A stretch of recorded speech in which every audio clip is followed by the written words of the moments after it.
السلام علیکم، میں ہوں مشعل خان اور آپ دیکھ رہے ہیں ڈیلی میدان۔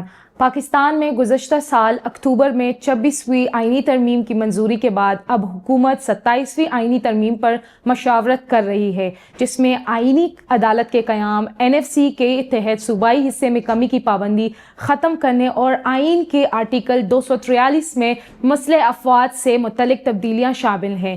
وفاقی کابینہ کا اجلاس، جس میں اس ترمیم کی منظوری متوقع تھی، ملتوی کر دیا گیا ہے۔ پیپلز پارٹی کے سینئر ایگزیکٹو کمیٹی نے حکومت کی صوبائی حصے سے متعلق تجاویز مسترد کر دی ہیں، لیکن فوج سے متعلق ترامیم کی حمایت کی ہے۔ بلاول بھٹو نے کہا کہ آئینی عدالت میں چاروں صوبوں کی برابر نمائندگی ہونی چاہیے۔ ان کے مطابق وزیر اعظم شہباز شریف نے مسلم لیگ نون کے وفد کے ہمراہان سے ملاقات میں 27ویں ترمیم پر بات کی اور حمایت مانگی۔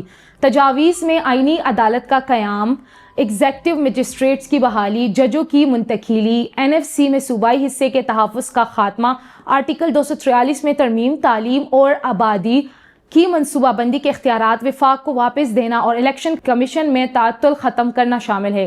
وزیر اطلاعات عطا طاہر نے کہا کہ تمام جماعتوں سے بات چیت مثبت ہے اور 27ویں ترمیم کی راہ میں کوئی بڑی رکاوٹ باقی نہیں۔